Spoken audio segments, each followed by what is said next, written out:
Jerry is on the line in New York. Hi, Jerry. Welcome to the Dave Ramsey Show. Hi, Dave. I would ask how you're doing, but I think I know the answers to that already. So some things are predictable. So I'll get straight to the point. I'm 23. I just got married 3 months ago. Congratulations. $120,000.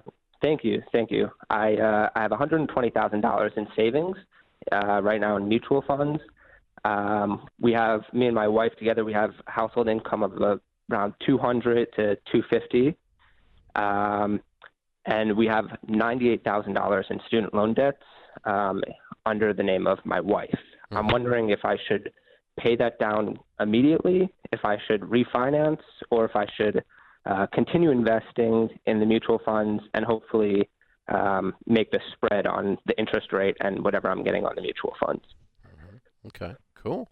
You guys are making a lot of money for 23 years old. What do y'all do for a living? We're both in finance. Well done. Very well done. Thanks. Okay. Thank you. So you're academically trained in the world of finance?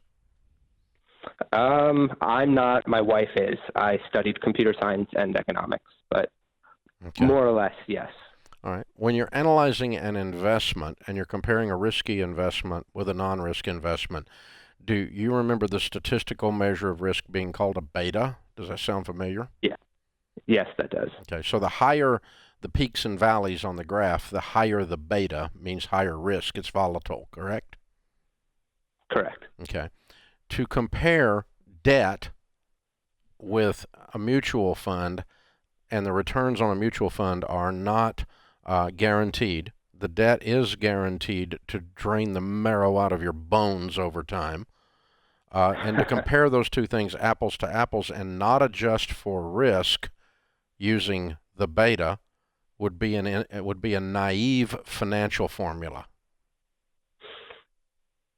Okay. However, no one teaches this in finance, by the way. I'm the only one who's ever brought this up. Bottom line is that you are taking on risk that when you mathematically adjust for the risk, because you're carrying the debt equals risk. And when you mathematically adjust for the risk, the spread you're making on it in the mutual funds goes away. An example of why you wouldn't do this is like this. Sounds like this. You've got $100,000 in a mutual fund, or you got $100,000 in a student loan.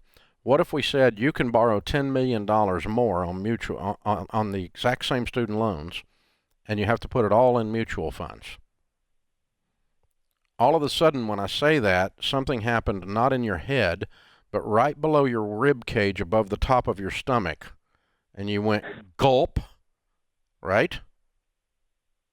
Yeah. I would say so. Yeah. And so that's where you measure risk, is right around the area of your heart. Your heart is risk measures, your head does math. And so my point is, it's not a big deal because you guys make a lot of money. You're two very smart young people. You're probably not going to go bankrupt over this. You're not going to have your financial growth stunted over this. And so more than anything, it's almost a mathematical, philosophical discussion here that we're having, because it's not going to kill you. But the way I answer questions on this show, knowing what I know, from an academic viewpoint, a spiritual viewpoint, a relational viewpoint, a behavior standpoint, and a wealth building viewpoint, from 30 years of doing this, what would I do if I woke up in your shoes? I would have that stupid student loan paid off before the business is closed today. I'd be done. Yeah. And then I would take your fabulous income, go about your fabulous income, and get about the business of building wealth. Because if you got nothing hanging over your head, you don't have a knife hanging over the top of your head on a thread that's bare, you don't have any risk, it's going to change the way you look at each other. Also, she brought the student loans into your brand new baby tiny little naive little marriage. And it's sweet, but it's going to affect things. But if it's gone, it's in the rearview mirror and it doesn't affect anything. And she doesn't feel guilty for weighing you down. And you don't have to try to convince her that it's no big deal, because it is no big deal to you. You're a math guy. But there's this thing of, oh, he came in with no student loans, and I came in with $100,000 in student loans, and he's got $125,000 in debt. For rich or for poor, in sickness and health, and all my worldly goods, I pledge to you. These are the old marriage vows.